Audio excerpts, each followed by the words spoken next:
guys! Today we'll be recapping a story called Bluebird Lady and the White Lion Family, Part 1.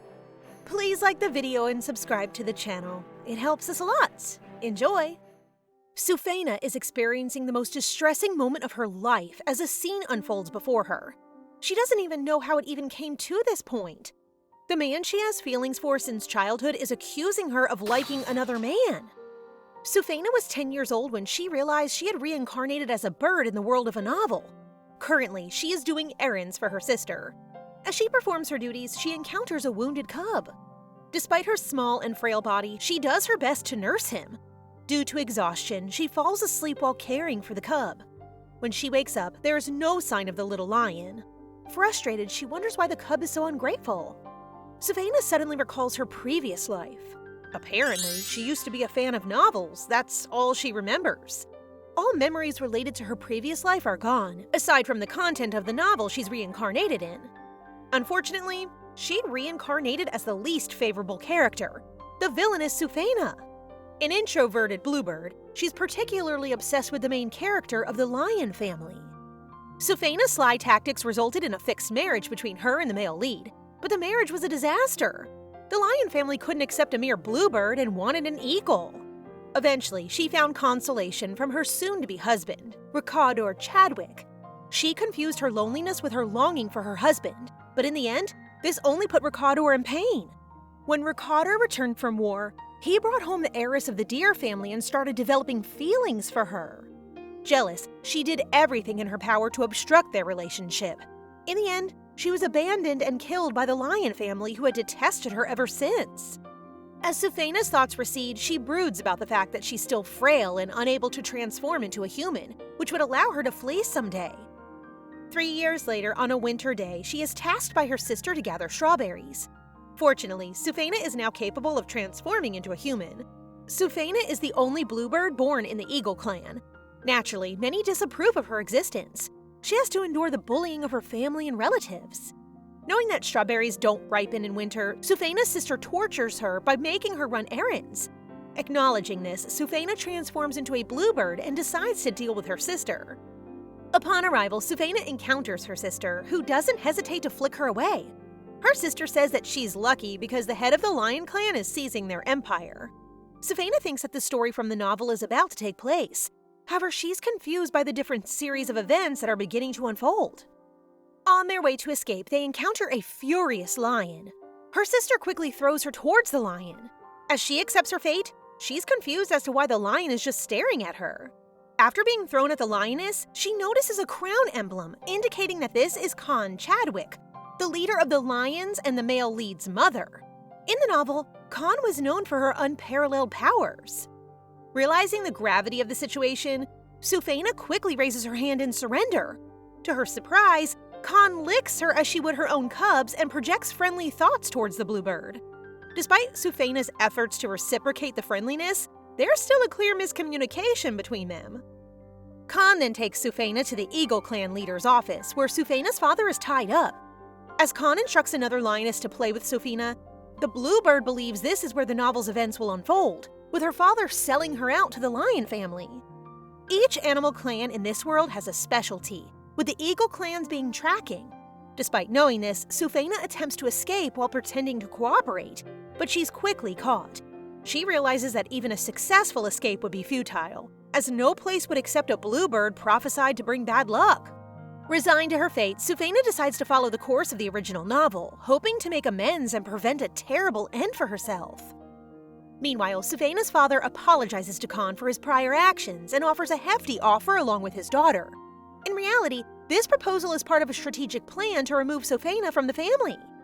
Among other things, it seems that Khan is in favor of Shupena's dad's proposal. Khan's interest in Shupena stems from sensing something in her wings that indicates a connection with her first son. Additionally, Khan knows something about the prophesied bird and believes Shupena might be the one, giving her more reason to keep her close. As Khan seeks confirmation of the negotiation with Shupena's father, she senses he's hiding something. Irritated, she leaves him unconscious in the room. Transforming into her human form, Khan goes to check on Shupena, referring to the exhausted bluebird as her daughter-in-law. Being called a daughter-in-law takes Shupena by surprise, But it isn't until a few moments later that she realizes the person referring to her as such is Khan Chadwick. It takes her a while to grasp this because Khan is in her human form at the moment. Their miscommunication is still apparent, but they manage to introduce themselves. Well, more like Khan taking the initiative to introduce herself as she interprets Shupeena's flapping gestures. Khan explains the situation to Shupena, stating that their families have formed an alliance through a marriage. Shupena casually acknowledges Khan's statement, showing off an adorable salute. Shupeena's actions confuse Khan because a small creature like a bluebird would naturally be distressed by the news of marrying into a predator family. Khan then gives Shupena back to one of her subjects, informing her that they'll be heading to their home first thing in the morning. Hearing this, Shupena wishes to escape from the lion to gather her belongings. Luckily, the lion assigned to watch over her falls asleep. In her mission to collect her personal items, Shupeena's special ability proves handy: psychokinesis. Although the eagle's special ability is tracking, hers is quite different. Unfortunately, she is caught by her siblings snooping around their household. Upset, her older sister tells her that their father almost lost his life trying to form a contract with the lion family just to get rid of Shupena. And now she has the audacity to show up. However, Shupeena's siblings see this as an opportunity to wipe out the lion family. They give her an explosive necklace. Shupena recalls that in the original novel, this necklace is the reason she was abandoned by the male lead because she tried to give it to the heiress of the deer family. For once, Shupena refuses to do her siblings' bidding. This angers them, but since Shupena is now the lion's property, they can't harm her. They still manage to bully her by tying her to a lamp. After her siblings leave, she unties herself using her powers. She then decides to get revenge for everything done to her, and while at it, destroy the necklace they gave her. Shortly thereafter, Khan returns and sees no sign of the bluebird. She expresses her disappointment towards the lion guard for failing to do her job. Without delay, she looks for Shupena. Thinking that she might not have gone too far, Khan finds her in an empty room. Shupena thinks that this is also the best time to inform Khan about her siblings' intentions. Shupena attempts to inform Khan about her siblings' intentions through her body gestures, but this is futile. There's no way Khan would understand what she's doing. Khan thinks that Shupena is performing some kind of dance routine. However, Shupena doesn't give up and tries all the moves she can to convey a message to Khan. Eventually, Khan is able to decipher her actions. It only took Shupena an hour. This confuses Khan because she wonders why Shupena went out of her way to tell her in her beast form. It dawns on Khan that perhaps it's because Shupena doesn't have any clothes on when she transforms into a human. Khan and Shupena then go to the eagle's dressing room to find her a suitable dress. This is the first time Shupena has visited their dressing room. In all of Shufena's years, she has never been able to wear anything aside from her sister's passed-down dresses. Shortly after Shupena chooses a dress, she reveals her human form to Khan. Curious, Khan asks for her name. Khan also remarks that Shupena is small and that she needs to eat properly, suggesting that Shupena should eat meat from now on. Though Shupena is a bit reluctant, she can't help it because she still needs to gain Khan's favor.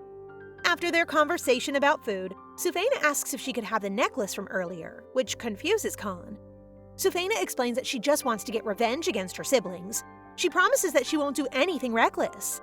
Khan doesn't really have a problem with it as long as Shupena gets plenty of rest before their departure tomorrow. Later that night, Shupena lies for the first time on a fancy bed. The Eagle family members are currently imprisoned there, which makes Shupena feel delighted. This is the perfect time for her to exact her revenge. She gets up and goes to the kitchen. She encounters a guard, but the guard doesn't pay much attention and lets her in anyway. Shupena wonders if this is because she's become their leader's future daughter-in-law. Inside the kitchen, there are secrets. This is why Shupena often encounters her siblings visiting the kitchen, despite none of them knowing how to cook. She finds a safe containing property documents of other animal shapeshifters. As she's about to enter, Khan finds her. Khan asks her what she's doing. Shupena simply responds that she's doing something good. Amused by Shufena's answer, Khan decides not to interrupt but accompanies her. When they arrive at the safe, Shupena is left with no choice but to use her psychokinesis in front of Khan. Khan, surprised by Shufena's powers, wonders if this is the secret her father was hiding. The next morning, everyone in the Eagle family is present to bid farewell to the lion's departure. But only to the lions. They did not even pretend to say their goodbyes nor pretend to care for Shupena. Out of nowhere, paper planes fly all over the area. When they unfold the planes, the Eagle family recognizes them as the property documents they had collated. This is only the first act of Shupeena's revenge. Without delay, Shupena throws the necklace above where the paper planes are flying. The necklace ignites all of the paper planes containing the documents. Shupena approaches her defeated family, admitting this was all her doing. After the show, they depart from the Eagle household. Just as Shupena is resting in the carriage, a loud explosion reverberates. The Eagle household is blown to bits and pieces, and it was all Khan's doing. 1 month later, Shupena remembers the events that unfolded like they happened yesterday. Ever since she transferred to the Lion's Manor, her life has been peaceful. She's enjoying the time of her life in the manor. Shupena even had to learn the etiquettes because she had little to no knowledge about lions. Shupena wonders when she will get to see her soon-to-be husband. Based on the novel, her husband should be away dealing with disputes by other shapeshifters. Though she was reassured by Khan, it would have been a courtesy to see what her future husband looks like. She also worries about what the Eagle family might do after barely escaping from the explosion a month ago. The last thing she wants is for the Eagles to exact revenge on her. Remembering that she's under the care of lions, this makes her feel at ease. Shupeena's main goal right now is to avoid the original ending, her demise. Determined to change her fate, she stops thinking about her soon-to-be husband for a while and decides to gain the respect of the lions by doing her best. Her thoughts are interrupted when a lion maid calls out to her. The maid informs her that she's being summoned by Khan. Shupena thinks that the maid despises her, but she understands because it would be strange for a lion to respect a bluebird. Shupena is optimistic that things will get better as time goes on. At least Khan likes her. Soon after, Shupena enters Khan's office where she's offered a seat. Shupena wonders about the relationship between her and Khan in the novel since it was not stated. The next words that come out of Khan's mouth take Shupena by surprise. Their wedding is set to be the day after tomorrow. Khan explains that her son is going to arrive tomorrow, which is why the wedding is set for the day after tomorrow. Shupena is flustered by how quickly things are moving. She remembers that when she read the novel, she didn't even know Ricador's full name until she read his character portrait. The reason she couldn't be bothered to know his name was because he's a control freak. She squirms at the thought of being his romantic partner instead of the original female lead. If that's going to be the case, she might not survive, given her frailty, due to the pressure of being in a relationship with someone like that. Khan notices Shupeena's discomfort and asks if she's sick. Shupena tries hard to maintain a poker face, but Khan catches on. She reassures Shupena that although her son is a bit out of control, he's not a bad person. She even tells Shupena that she's allowed to kick him in the butt if he ever tries anything bad. Shupena spits out her drink, shocked by what Khan just said. As Khan continues to reassure Shupena, they are interrupted by a knock. Khan's servant enters the room to inform her about the commotion the snake they recently captured is making. Upset for disturbing their tea time, Khan tells her servant that she'll be there after her discussion with Shupena. The servant understands this and promptly leaves. Khan formally ends her talk with Shupena, bidding her farewell. After Shupena leaves the room, she notices the maids talking about Ricador's upcoming arrival. But not only that, she also hears them talking ill behind her back. Though she's used to the hate coming from other shapeshifters, there are some things she can't overlook. Shupena confronts them so that she won't appear weak. The maids unexpectedly apologize easily. Surprised, Shupena tells them to wash the clothes she recently bought. After the incident, Shupena goes outside to get a breath of fresh air. Though she tried to appear unbothered earlier, it actually upset her. She then takes a walk and soon catches the maid gossiping again, talking about ruining her dance. Shupena walks away, surprised by the maid's boldness. She then stumbles upon the clothes she asked to be washed and decides to keep them as evidence for the next time she confronts the maids. She sits underneath a tree to take a break. Due to the lack of breeze, she uses her powers to cause a gentle wind, hoping it will help her relax more. Unbeknownst to her, a boy was resting on the branch. He falls, pinning Shupena down. He tells her that she shouldn't shake the trees like that because someone might get hurt. She swiftly sits up and expresses her appreciation for his concern. The boy responds, telling her that he's the one who needs concern. Hearing this, Shupena is left dumbfounded. The boy explains that she almost hurt him. Still confused, Shupena tries to recall what she did. Upon realization, she quickly apologizes to the boy. The boy just stares at her, causing Shupena to feel slightly uncomfortable. Unexpectedly, Shufena's mole suddenly starts aching like never before.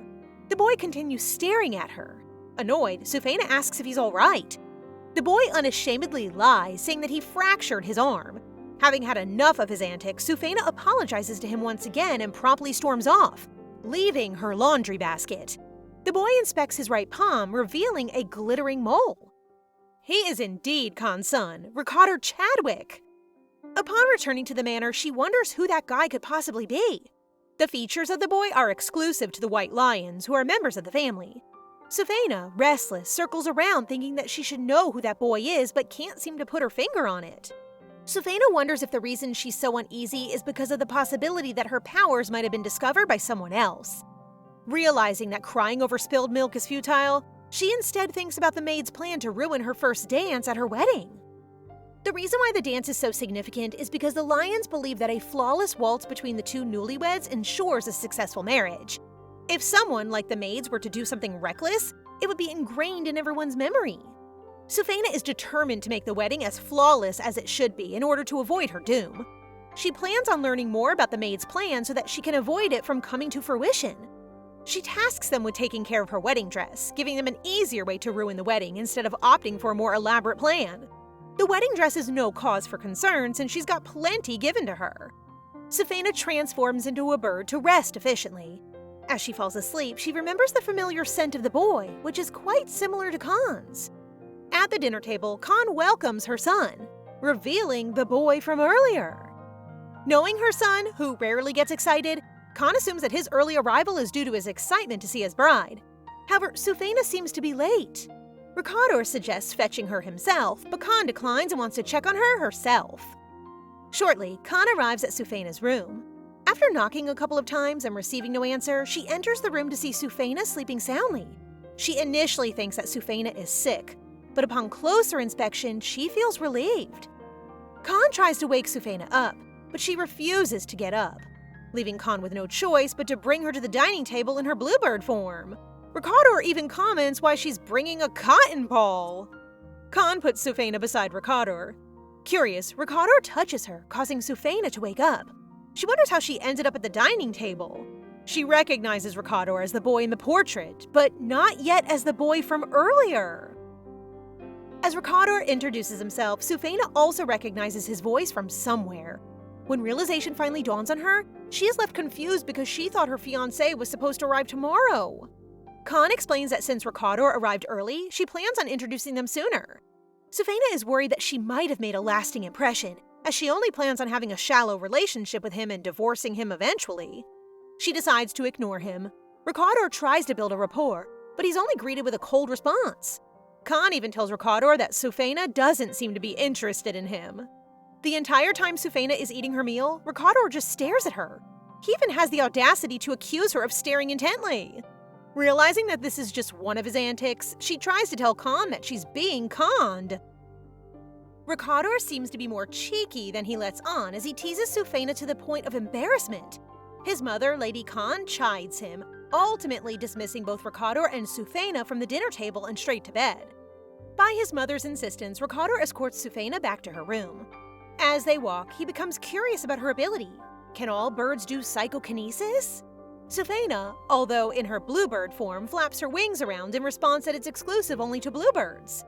When trying to communicate turns into a game of charades. Reaching Shufena's room, Ricador wraps a blue handkerchief around Shufena's little bird frame. It's the same handkerchief she lost earlier that day. Ricador smirks. His bride is so cruel to not even thank him. Hearing this, Shupena feels a little guilty for not being able to express her gratitude. She's in her bird form after all. Putting an end to his teasing, Ricador bids her goodnight and walks to his room. On the way there, he recalls a distant memory. 3 years ago, Ricador was in his beast form, alone and injured in the forest. While he was unconscious, a bluebird came to his aid and tended to his wounds. Ever since that day, the bluebird's energy has been pulsing from the mark on his hand, the symbol of the Tanato contract. He doesn't know how the contract came to be, but one thing's for sure, Shupena definitely has his interest. One day, he hopes to repay the kindness she once showed him, and bringing back her laundry basket is one way to do it. The day of the wedding arrives and Lady Khan and Ricador meet with Shupena before the ceremony. They all look stunning, especially Shupena, whose hair is adorned with flowers. Unable to help himself, Ricador takes one of the blossoms, tucking it in his own suit, leaving Shupena quite flustered. Finally, they reach the venue, and suddenly everything sinks in. she's getting married. She's beyond anxious now, but unexpectedly, Ricador holds out his hand for her to hold. I'm sensing a slow burn romance blossoming between these two. Shupena stares at Ricador's held-out hand, but nonetheless she takes it.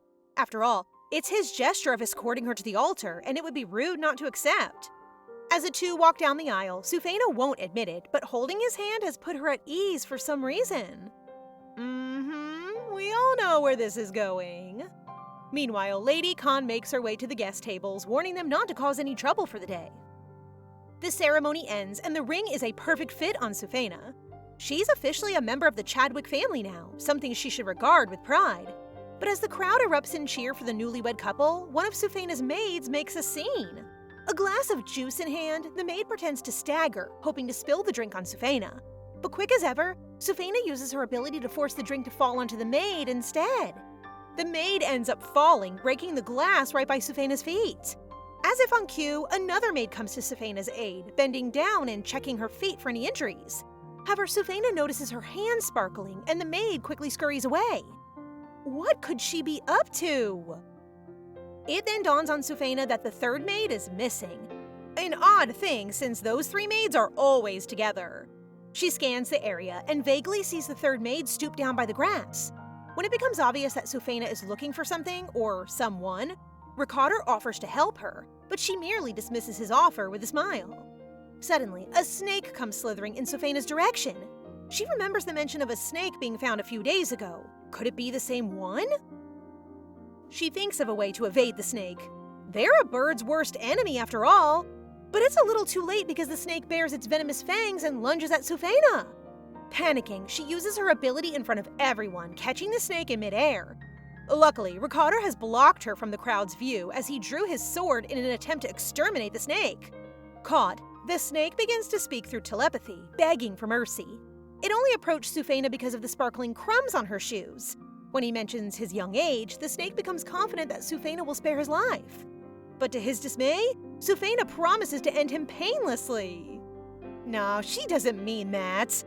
Right? Shupena wonders what she'll do with the snake, especially considering it's no ordinary snake. The fact that it can communicate via telepathy must mean it's from a high-ranking shapeshifter family. Finally, she decides to hand the snake over to Lady Khan.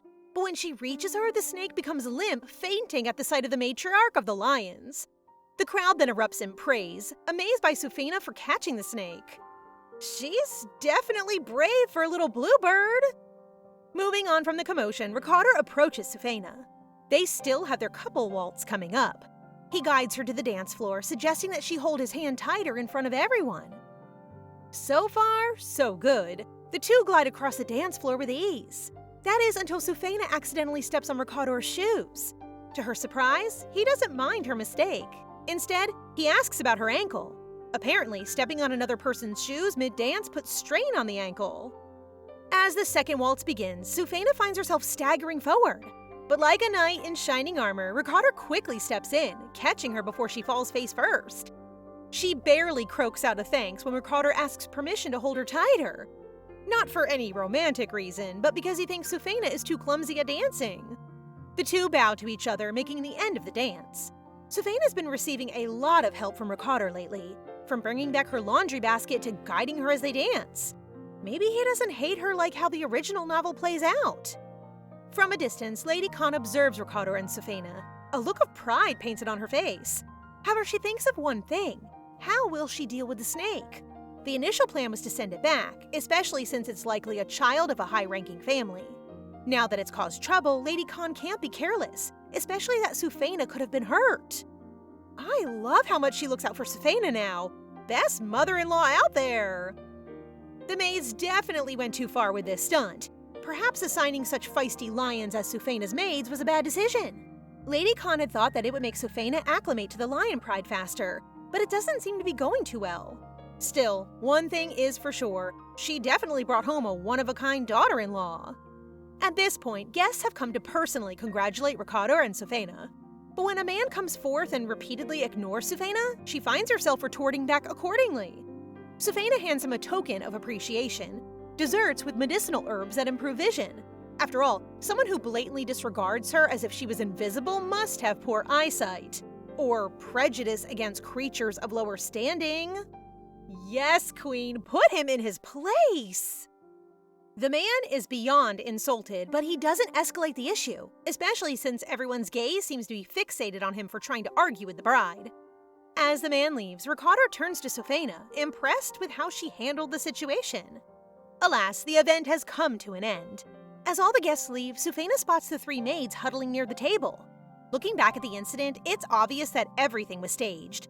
She marches over to them, determined to call them out, but suddenly she notices Ricador trailing behind her. It turns out, Ricador is curious about what she's up to. This annoys her, but she doesn't make a fuss and just leaves him be. When the maids see both Shupena and Ricador coming in their direction, they immediately run away, causing Shupena to chase after them. She catches up to them, panting and out of breath, only to be told that they didn't realize Shupena was looking for them. What an obvious lie! Getting down to business, Shupena mentions the earlier incident with the snake. Isn't it odd for a snake to wander in the heart of a lion's territory?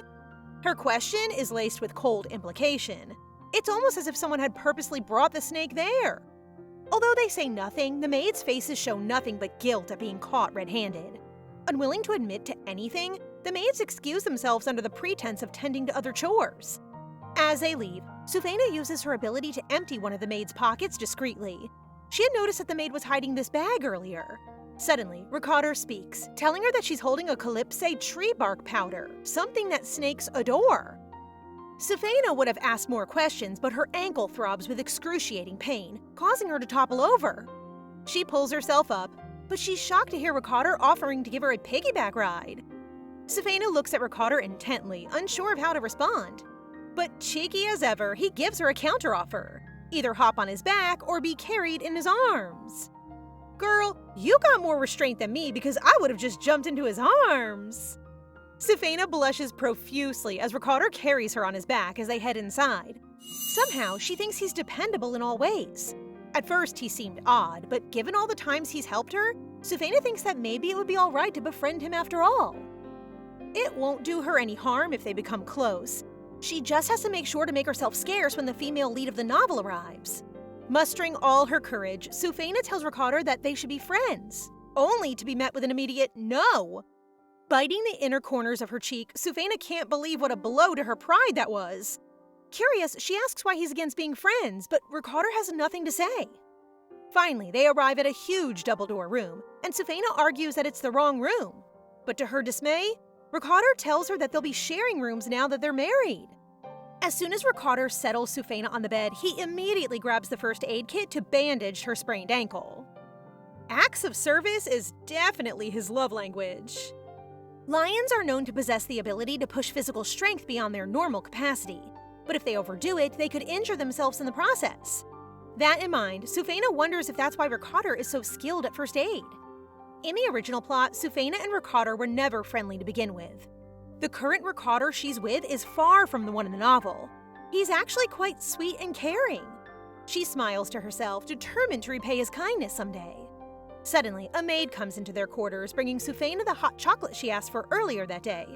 Ricador hands her the cup, and she's shocked to find a note taped at the bottom. It's an apology. Could it be from that light-haired maid? Either way, it's not like the note is going to change her mind about exposing what the maids did. Drinking her hot chocolate, she wonders how she'll go about her plan. Unexpectedly, Ricador tells her that he'll be showering first.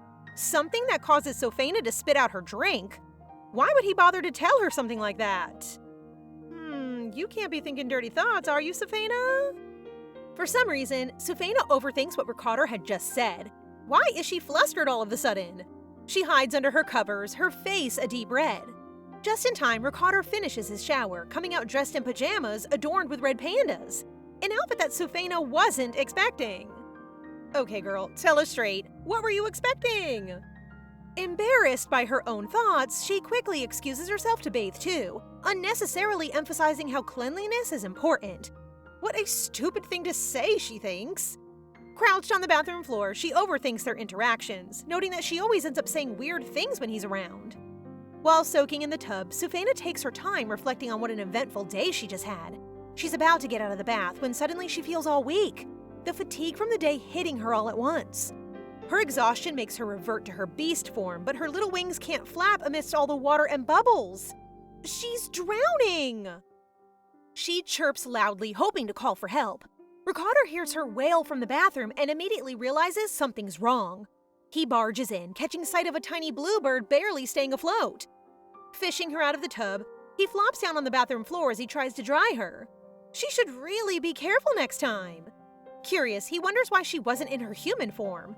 But it's not like Shupena did that on purpose, and how embarrassing it is if she admits that it was because of exhaustion. Later on, Shupena finally gains enough strength to turn back into her human form. She puts on a matching sleepwear to Ricador's pajamas and heads to the room. But there's just one problem. There's only one bed. Ah, yes, the classic one-bed trope. Making her way to the bed, she scoots to the corner discreetly, reasoning out that it would be awkward to sleep next to each other. Curious, Ricador asks why. But in a panic, Shupena accidentally exclaims out loud not to touch hands while they sleep. This makes Ricador smirk, amused at what she just said. Surely she doesn't believe that silly myth. According to the myth, holding hands while sleeping would eventually make the couple end up with a child. Embarrassed, Shupena barely responds. If it makes Shupena feel better, then Ricador promises not to hold her hand when they sleep. With a reassuring hand, he pats the empty space beside him, hoping that she'd sleep comfortably in their bed. Green flag! Ricador finds Shuphena's innocence highly adorable, perhaps even endearing. He wants to learn more about the contract, and Shupena might just be the key. To put her at ease, Ricador takes out a big giraffe stuffed animal, putting it as a boundary between his and Shuphena's spaces in the bed. Later that night, Shupena finds herself unable to sleep. Unlike Ricador, who has fallen into a slumber already, she finds herself reflecting on how surreal her situation is. She's finally Shupena Chadwick! Better believe it, girl! You did just marry the cute male lead! The next morning, Shupena wakes up to no Ricador in sight, much to her relief. But what's shocking is that the giraffe is now on the floor. Did she toss and turn in her sleep that much? Suddenly, a knock is heard. It's Lady Khan. Both Lady Khan and Shupena have morning tea together, and Shupena can't help but notice the scratches on Lady Khan's hands. As Lady Khan sips her tea, she wonders how to break the news to Shupena that the maids she assigned to her may have been the culprits behind the snake incident. However, she doesn't mention it and instead asks how Shupena is, hoping that the mishaps didn't give her a fright. To her surprise, Shupena reassures her that she's all right. However, she is curious about the snake, especially how he's able to communicate telepathically. It turns out the snake is Canis Black, the child of a snake leader's family. Shupena remembers Canis from the original novel. He's a scientist who offers his wisdom to help the female lead get through obstacles. Shupena lets her imagination get the best of herself, imagining how rich she'd be if she partners with Canis in this reality. Back to business, Shupena inquires about the culprits behind the incident, hinting that she knows something. In a reassuring and determined tone, she asks permission to take matters into her own hands, promising to catch the culprits on her own. Lady Khan seems to trust Shuphena's judgment, and she approves of her request. Before she leaves, she gives Shupena something, a handful of raspberries. Shupena then realizes that the scratches on Lady Khan's hands were because she'd plucked the berries herself. Aww, I really love their mother-daughter relationship. Later that day, Shupena stays cooped up in her room, trying her best to befriend Canis. What are you up to now, Shupena? It turns out, immediately after securing Lady Khan's permission to solve the case of the culprits, Shupena asked the maid to bring Canis into her and Ricador's bridal room, which is how she ended up in this predicament, with Canis playing hard to get. The first thing Canis asks is for Shupena to take off his muzzle, but she's still cautious around him, unsure if he'd bite or not. Desperate, Canis swears on his family's honor that he won't bite her, but she still doesn't trust him a single bit. For good reason. Canis can't understand what Shupena is afraid of. After all, if he does make a fuss, she could always use her ability to stop him. Hearing this, Shupena isn't too keen on revealing her psychokinesis, especially to a stranger. But she settles for taking off his muzzle in hopes of diverting his attention. Shupena then tries making conversation with Canis, but he regards her with prejudice, as if a predator could be friends with its prey. His attitude infuriates Shupena, and she threatens to put his muzzle back on. Seeing this, Canis gives in, ultimately dropping the rude act. Shupena needs Canis' help, but the snake never gives out services for free. On the bright side, in the original novel, Canis is tight-lipped, meaning he probably won't go around telling people of Shuphena's ability. If Canis is playing hard to get, Shupena thinks that two can play the game. LOL, not her giving him a taste of his own medicine. She pretends to give up, hoping that Canis would remain curious enough to press her for details. But little does Canis know that she has another card up her sleeve, the Calypso tree bark powder. The powder is like catnip to snakes, and it just so happens to be Canis' favorite too. Much to his dismay, Shupena refuses to give him some. However, she didn't expect Canis to threaten her with a bite. Luckily, the reminder of his promise is enough to stop him in his tracks. As a compromise, he offers to answer her questions honestly in exchange for some powder. The two make a deal, and the interrogation begins. Unfortunately, Canis is of little help since he doesn't know who let him into the venue. He was asleep the entire time, and his masked captors shoved him into a black sack, obscuring his view.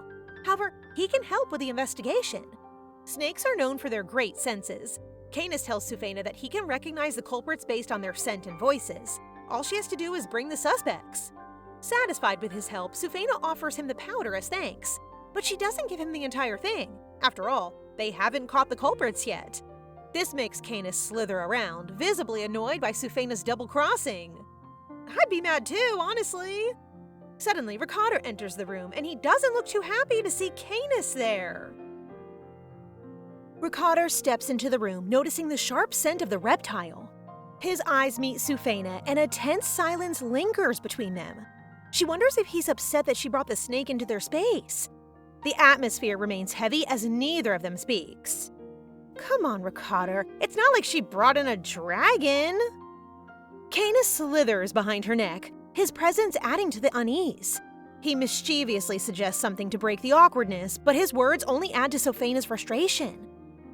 While observing Ricador closely, he senses the anger radiating from him, a fierce, undeniable bloodlust. Shuphena's patience wears thin, and she firmly signals Canis to behave. After a while, Canis falls asleep, and Ricador's bloodlust gradually subsides. He finally speaks, remarking on the presence of the creature in their space. Ricador notes Shuphena's apparent enjoyment of the snake's company. Shupena dismisses the remark, claiming they were merely having a conversation. Shifting the topic, she asks Ricador where he'd gone earlier that morning. Before he responds, Ricador touches his swollen cheek, prompting Shupena to wonder if she's the reason for the injury. He then states that he went for a walk, pointedly mentioning that someone caused his cheek to swell. With a teasing tone, he questions how Shupena plans to make it up to him. And now he wants compensation? Sir, do you take cash or emotional damage? Shupena quickly changes her approach, apologizing and asking if he's alright. Ricador, however, insists he isn't. He then steers the conversation in a different direction, asking if Shupena learned anything from the snake. She hesitates, wondering how he knows she was attempting to gather information. While contemplating, she also considers asking Ricador to accompany her while she interrogates the maid. After a brief pause, she suggests it, asking Ricador to join her in finding the culprit responsible for releasing the snake. Without much hesitation, he agrees. Shupena feels slightly relieved as they prepare to confront the maid. Canis eventually wakes up, noticing Shupena's improved mood. Curiosity fills his gaze as he questions the reason behind it. Shupena tries to evade his inquiries, but Canis remarks that she and Ricador carry the same scent. Confused, she wonders what he means since she isn't wearing any perfume. Canis then explains that her scent grows stronger whenever Ricador is near. Unconvinced, Shupena dismisses it as nonsense. She playfully bribes Canis, warning that if he keeps rambling, he won't get what they previously discussed. Canis pouts, though the mischievous gleam in his eyes remains. As Canis clings to her arm, Ricador pulls him away, yet Canis immediately coils back around Ricador's arm, which wants to refer to him as a hatchling. Canis protests, preferring to be called a young snake. Ricador, however, ignores his complaints and firmly insists on the nickname. Without paying further attention to Canis' objections, Ricador states his expectation for Canis to remain quiet during their upcoming task. While they walk, Shupena explains everything she knows, though Ricador remains silent. She grows uneasy, suspecting that he may already know something. His intense stare unsettles her, making her wonder if there's something on her face. Canis quickly reassures her that nothing is wrong and suggests she glance at Ricador's side. When she does, their eyes lock and she suddenly realizes how close they are. She feels embarrassment and she quickly suggests that they hurry along to break the awkwardness. Ricador says nothing, though his gaze lingers a moment longer. Upon reaching Shupena's room, she feels exhausted. She notes that the maids will arrive soon since they were summoned earlier. Canis, however, shifts the conversation by asking about the arrival of the shapeshifter. Shupena admits she has no idea when it will come. Moments later, the maids enter and greet them. One of the maids grows visibly anxious upon recognizing Canis. Shupena feels a sense of satisfaction, knowing the maid is aware of who Canis is. Seizing the moment, Shupena prepares to question the maid, determined to get truthful answers. She places a small pile of powder on the table and asks the maid if she recognizes it. The maid denies any knowledge, but Shupena persists, demanding to know if it belongs to her. Despite the pressure, the maid firmly denies Shuphena's accusation once more. And the denial continues. Seriously, this maid is committed to the role of innocent victim number 1. Shupena then claims that the maid sprinkled calypso tree bark powder on her shoes during the wedding day, knowing that snakes go wild for it. However, the maid continues to feign ignorance, pretending not to understand Shuphena's implications. Before Shupena can press further, Ricador intervenes, placing a laundry basket in front of them. Shupena remarks that the maids had plotted to ruin her first dance, using the basket as part of their scheme. The maids quickly dismiss it as a misunderstanding, suggesting Shupena must have misheard their conversations. They turn to Ricador for support, hoping he will side with them. Yet Ricador remains silent, showing no sign of agreement. The maids insist that even if their past behavior offended Shupena, they would never go to such extremes. Seeking further clarity, Shupena consults Canis. The snake confirms that the voices he heard from the sack in the garden belong to shapeshifters. He also reveals that he overheard someone assuring Jane not to worry. Shocked, the 3 maids stare at Canis, bewildered by his telepathic abilities. With Jane's name now exposed, Shupena demands to know which one of them she is. One maid falls to her knees, sobbing and apologizing. The other 2 maids, however, quickly jump to their own defense, claiming that Canis is merely manipulating the situation. They argue that he's a stranger who cannot be trusted. Unmoved by their pleas, Shupena declares that further proof is unnecessary. She and Canis have both seen and heard enough. Maintaining her composure, she questions how long they plan to deny the truth despite the overwhelming evidence. Yet the maids stubbornly persist in their lies, turning once again to Ricador for support. Ricador, clearly bored by their continued dishonesty, hands Shupena a fountain pen. He instructs her to draw a slanting line in the air, triggering a spell to reveal the truth. She's not writing her memoir, she's activating a truth spell. As the line takes shape, it confirms that Shupena and Canis' accusations are accurate. With undeniable proof now before them, Ricador leaves, certain that the matter is resolved. Before leaving, he grants Canis permission to bite the maids if they cause any further trouble. Once Ricador is gone, Shupena confronts the maids once more, stating that their lies are useless now. Jane, overcome with guilt, accepts her fate and tearfully pledges to accept whatever punishment Shupena decides. The other 2 maids, however, continue to fabricate excuses, desperately trying to sway Shuphena's judgment. However, Shupena ultimately decides to fire both of them. Jane, despite her involvement, is spared, left to face the consequences of her actions under Shuphena's authority. One of the maids claimed that Shupena has no right to fire them, her voice dripping with desperation. However, Shupena remains calm, firmly stating that her mother-in-law granted her full authority. Does the maid really challenge Shupena like that? Honey, this isn't a debate, it's an execution! 3 men arrive at Shuphena's room, awaiting her command. Without hesitation, she orders them to remove the 2 maids. The men promptly obey, dragging them out. Canis sneers, questioning if the maids are lions or merely leeches. Shupena coldly remarks that she cannot keep people by her side who show no remorse. Turning to Jane, Shupena holds up a letter and asks if she wrote it. Jane lowers her head in shame, admitting her guilt and stating that she will leave the manor. She confesses her regret for betraying Shupena despite Lady Khan's orders to serve her. Sensing Jane's genuine remorse, Shupena hesitates to fire her. The risk of a new maid repeating the same mistakes looms. Instead, she orders Jane to prove her loyalty. That's queen-level strategy. Jane might get a second chance, but the leash? Short and tight. Surprised by the second chance, Jane eagerly promises to do her best. However, Shupena remains cautious, considering Jane a potential advantage against her enemies. To seal her loyalty, Shupena makes Jane swear on her second heart, the Tanato, a vessel carrying the soul that binds shapeshifters. Knowing vows made on the Tanato are unbreakable, Shupena believes this measure is necessary. Despite feeling harsh for binding Jane with such a vow, Shupena refuses to let her guard down. Retrieving the Tanato book, she asks Jane if she's willing to proceed. Jane, without hesitation, agrees. Shupena reads the contract and they clasp hands to exchange energy. Shupena notes Jane's energy is soft and light. As the contract seals, Jane's Tanato manifests as a pearl-like gem, glowing with an opal hue that fascinates Shupena. With the vow complete, Shupena silently hopes for a better future for them both. She believes this could mark a fresh start. Canis climbs onto Shupena's arm, amazed to witness a heart-sworn vow for the first time.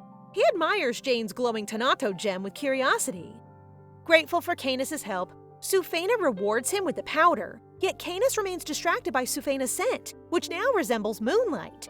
He finds it peculiar, unsure why she smells this way after the Tanato contract. Outside, Ricador lies beneath a tree, listening to their conversation. He wonders silently what his wife is planning. Outside the manor, beneath the shade of a tree, Ricador listens in silence. He was there the whole time Shupena conducted the Tanato. Every word from inside drifts to him, stirring thoughts he can no longer ignore. As Shupena seals the Tanato contract with Jane, memories of his own binding resurface, the opal mark on his hand a constant reminder of their mysterious bond. Though Shuphena's Tanato remains hidden, Ricador senses its presence. The moonstone mark she bears resonates with his own, confirming their sealed connection. The Talit gem's manifestation troubles him, and the uncertainty of how he became bound to Shupena lingers. Testing their bond, Ricador releases a pulse of energy, pleased as it flows effortlessly through their shared mark. Sending out a pulse of energy like he's testing Wi-Fi strength. He carefully dispels the lingering energy of the maid's Talit, leaving only his own within Shupena. While he doubts she'll notice the transfer, the knowledge unsettles him. The unusual nature of their bond remains undeniable. If Shupena detects the shift, it will confirm their deep connection. As he gazes at the sky, Ricador wonders how long he can remain close to the elusive bluebird. The next morning, Shupena works on her reports, considering informing her mother-in-law about recent events. As she writes, she notices Ricador's fountain pen in her hand, curiosity lingering about its possible divine power. She remains uncertain why Ricador would lend her something so valuable. Jane soon approaches, asking if the report is complete. Shupena confirms it is and instructs her to deliver it to her mother-in-law. Before leaving, Jane bows respectfully, promising to become a better shapeshifter, then quickly rushes away. Shupena watches, sensing the Tanato contract's effects. As she lifts her arm, Shupena notices the mark on her hands. Though unsettled, she shrugs it off, relieved that the issue with the maids is resolved. Her thoughts shift to her initial plans of befriending Ricador. She also plans on strengthening her relationship with Canis for future security, and earning the lion's admiration for capturing Canis at the wedding. Setting those thoughts aside, Shupena focuses on her next task. She plans to go outside the manor to gather information about the lion's territory, and recalls the intelligent dealer nearby. Before approaching her mother-in-law for permission, she decides to offer her assistance with any family matters to improve her chances. Meanwhile, Jane delivers the report to Lady Khan. The lady acknowledges her presence and hopes Jane has learned from the incident. She emphasizes that Shupena will determine any punishment and sternly reminds Jane that second chances are rare.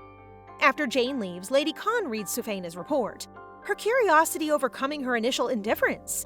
As she reads, admiration grows, impressed by Shuphena's competence and the thoroughness of her work. That's right, Lady Khan, your daughter-in-law is the definition of competent. Lady Khan notices something in Shuphena's report and promptly orders her to be brought to her office. Shupena arrives, greeting Lady Khan and mentioning she has planned to visit. Lady Khan pours her tea and asks if she has anything to discuss. Shupena requests permission to leave the manor, explaining her curiosity about the outside world. Lady Khan grants it, provided a knight accompanies her. Lady Khan then reveals her reason for calling Shupena. She is impressed by her report, acknowledging her sharp judgment and awareness. Despite being a bluebird, Lady Khan thinks Shupena has the instincts of a predator, fitting for the House of Lions. A bluebird with lioness energy? Now that's a flex! Remembering a young Ricador chasing a buffalo, Lady Khan chuckles. Shupena, unaware of what the lady thinks, is pleased by the praise. Lady Khan comments on Shuphena's clarity in writing and suggests expanding her responsibilities. Though shy, Shupena appreciates the compliment. Lady Khan even calls her a genius, though she quickly dismisses it as a passing thought. Congratulations, Shupena! You're now the kingdom's newest multitasking queen!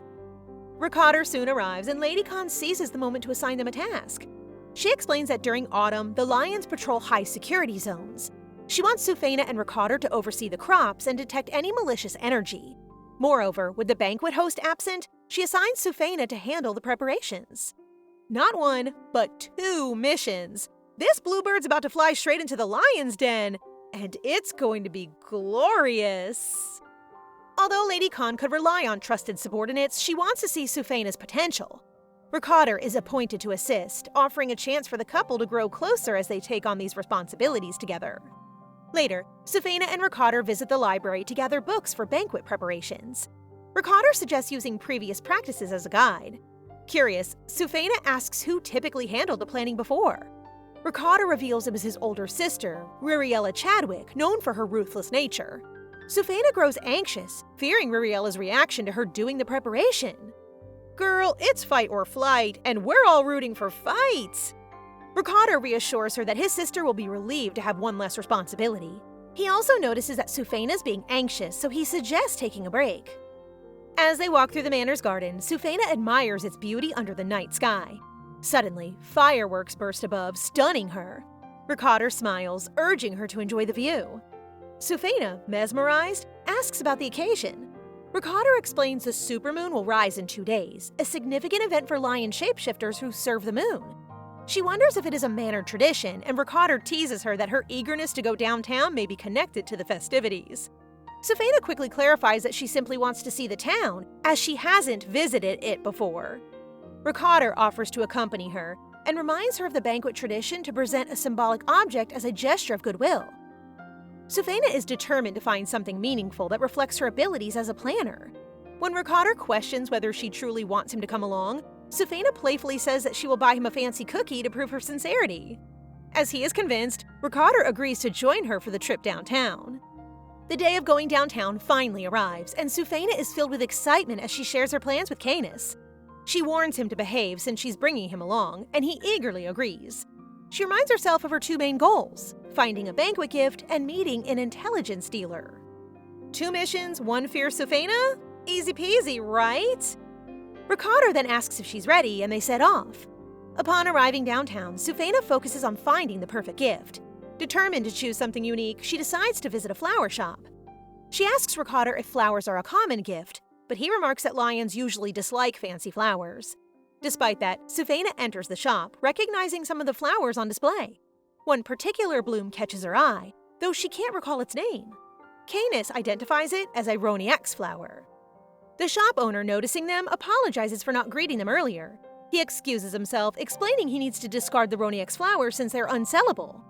Shupena, surprised, asks why. The owner explains that the flower is currently banned from trade due to internal conflicts among snake shapeshifters.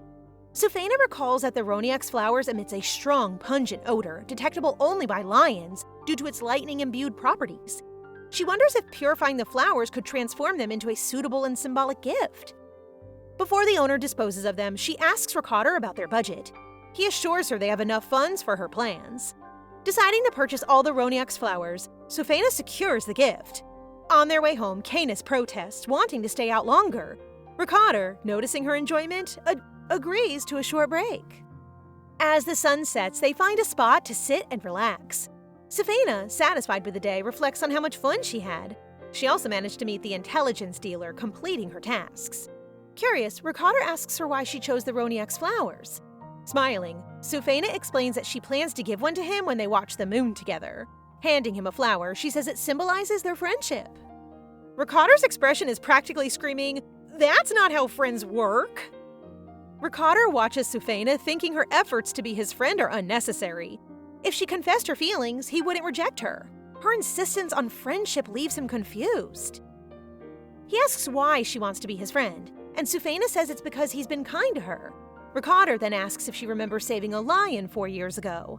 She recalls saving a white cat instead, and so he suspects she doesn't know about the contract mark between them or is pretending not to. He drops the topic and suggests they head home. Before leaving, Ricador challenges Shupena to try harder if she really wants to win his friendship. Ricador is definitely enjoying this. He's not making it easy for her, that's for sure. A week later, Shupena feels frustrated with her lack of progress. Canis suggests using the Cleide tree in the garden, which is believed to neutralize energy. Shupena, desperate for a solution, follows his advice and plants the Roniax flowers under the tree. Ricador arrives, curious about what they're doing. She replies that they're trying to get rid of the stench of the Roniak's flower.